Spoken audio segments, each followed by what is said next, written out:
What's going on, guys? Gomer's here in my Raise Up hoodie.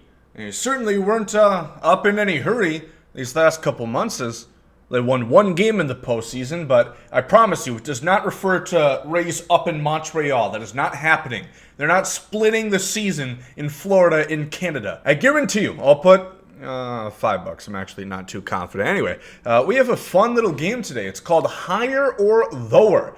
Very complex, very intricate rules. Basically, I asked you guys on Twitter with this tweet that you can see right here with the twitter.com/GomesDaLegend. By the way, in case you were curious, asking you to give a baseball question. Maybe a stat. Will my Trout hit 40 or more home runs? And I guess higher or lower, as you might have imagined, based off the name of the game. So we got a lot of responses. I think it's going to be a grand old time. And leave some in the comment section below, and I'll probably answer some more. Leave a like if you guys enjoy. Subscribe if you guys are new.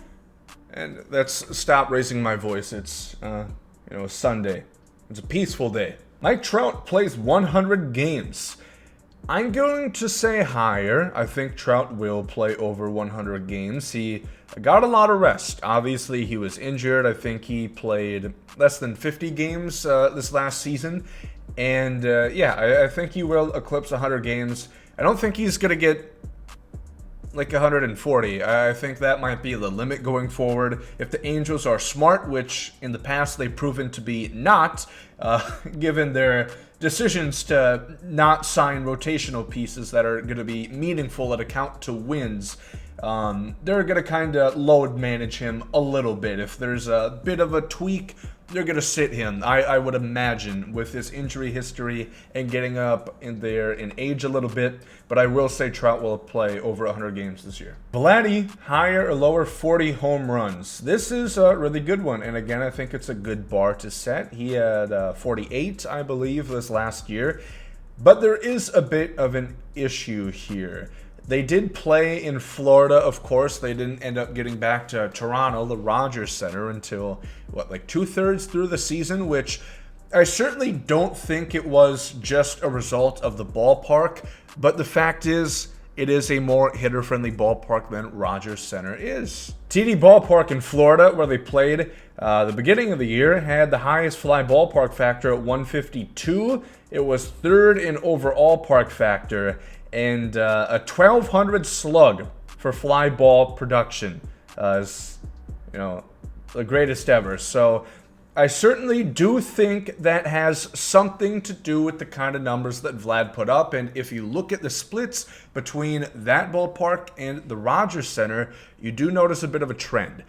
I do think he's going to get very close to 40 home runs. I think it's more so the average that we're going to see dip a little bit. But I'm going to say lower, high 30s, 35 to 39.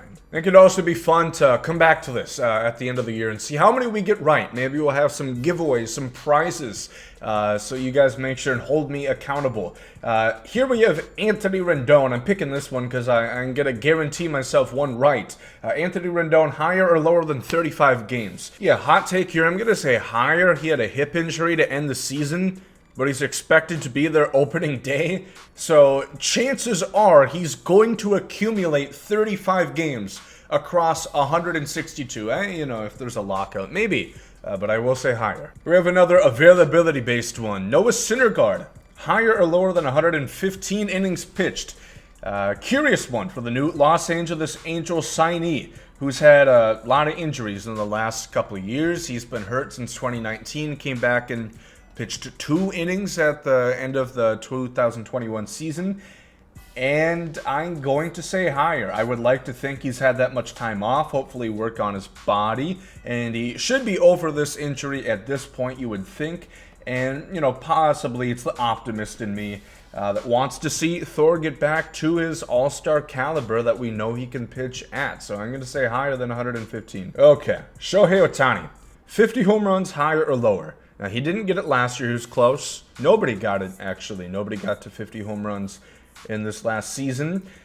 And again, it's tough. I'm not fucking Cerebro from X-Men, all-knowing, can predict the future. I don't know if there's going to be a lockout. It's tough to say. It looks like there's a decent chance. but it also could not happen based on the CBA agreement between the union and the owners. So I'm going to say lower, partially with that in mind, but also the fact that Ohtani has had an injury history, and he also didn't get there this last year. So that's not hating. I think Ohtani's still going to be playing at an MVP type level.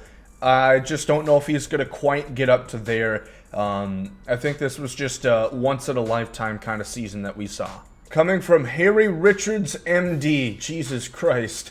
Detroit Tigers, higher or lower than 85 wins? This interesting one, because of course the Tigers had a pretty surprising year last year. I think they had, what, 77 some wins under AJ Hinch's first year, and the Tigers have already signed Eduardo Rodriguez, which is a, pretty big move, and there's high speculation that they're going to make a big splash with a guy like Carlos Correa. I think 85 wins in what's probably going to be a weaker AL Central.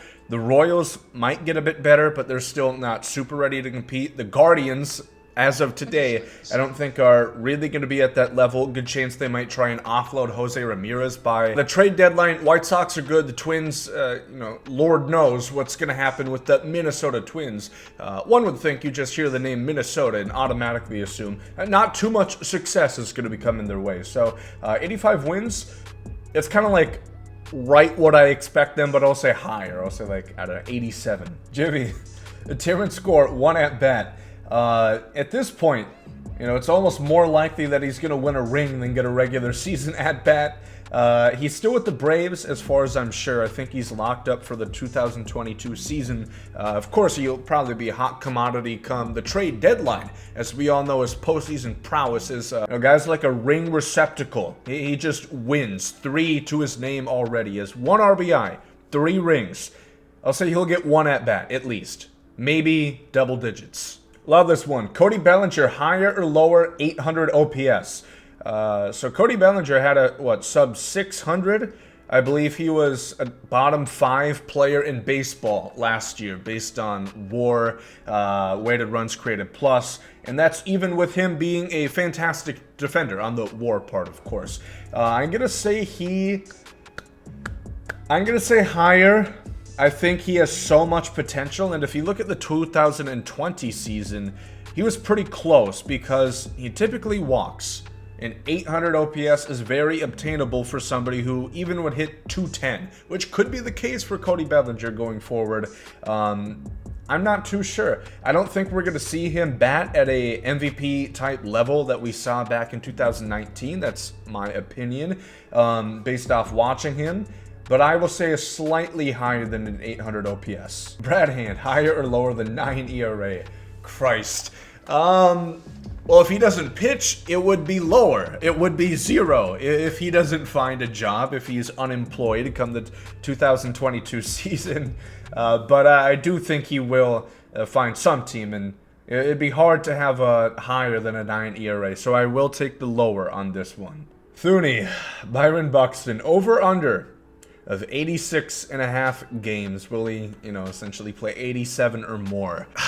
It's a good one. It hurts. It's a good one. I guess another question would be, what uniform is he going to do it in? Buxton had 61 games last year, 2 injuries, one that happened start of May, and then one that happened pretty much right after he came back, and then he broke his hand, got hit by a pitch, which is just so Byron Buxton's luck that would happen. He came back towards the end of the year and managed an OPS through those 61 games over 1,000. I do think that he will play 86.5 games. I think too much stuff happened this last year, specifically with the broken hand, for example, that can't really be changed. That's not his fault. And he missed a substantial portion of games because of that. And I do think he will play 100 games. I'll say he'll play 100 games next year. Christian Yelich, 250 batting average, setting the bar real high. But to be fair, as I'm looking between the last 2 seasons, he's at 234.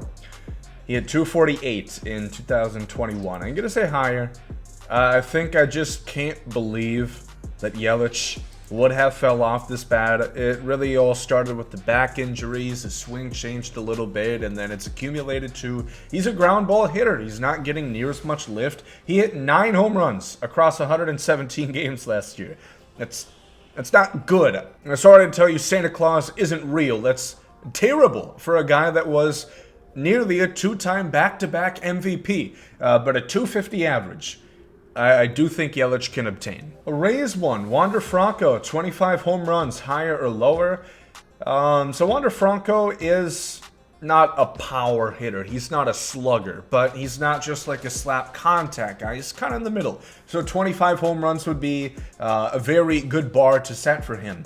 If he were to play the whole season, which obviously he would, he's the starting shortstop going forward, I'm going to say Wander Franco is right pretty much at that 20 to 25 mark. I think he'll have a really good season, but he only hit 7 in about 308 plate appearances last year. So I'm going to say lower, but slightly. It'll be like 22. Juan Soto, 135 walks next year. Well, I just looked up. In 151 games, he had 145 walks.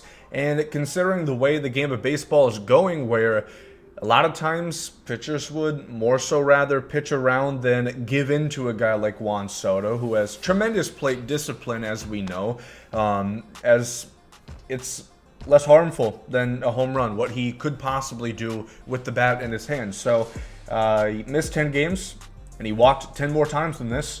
I'm going to say, yeah, I love Juan Soto. He's going to higher than 135 walks. Billy Eppler, over under half a felony. So will he commit a felony, the Mets' new GM?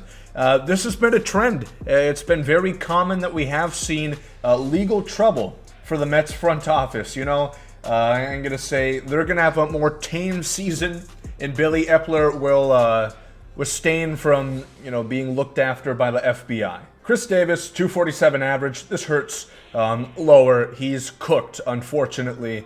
He had the string of what, I think 4 seasons consecutively, 3 or 4 seasons hitting 247 exactly. It became kind of a meme. I just don't see I think 247 might be a little too high of an average for Chris Davis at this point, who hasn't shown that he can even hit for power. So, you know, should be asking over under 247 slugging percentage. And finally, one last one, official DH at bat in an NL ballpark hosted by an NL baseball home team, higher or lower than 1. And that would certainly have to be higher, I would think. With the new CBA being discussed this offseason, it seems there's no other way. This is going to be one of the conditions the player union wants, to have pitchers batting in National League hosted games to be eradicated, and designated hitters are going to be universal. Like it, don't like it, kind of is what it is. It seems natural that this is going to be the next step. This is what the players want, and this is going to happen if we're going to see baseball being played in 2022. And that's going to do it. We talked about a lot. You guys had a lot of responses. We didn't quite get to all of them, but if you guys do enjoy this, and you can show that you like this by leaving a like down below and commenting some other ones. Like I said, I'll be answering some of the comment section, some higher or lowers. I'll be gladly putting together a part 2 edition and maybe make this a regular sort of series as we go throughout the off season and into the next campaign. So thank you all for watching. Of course, subscribe if you guys are new. Hope you guys have a great day. And there goes out. Yee.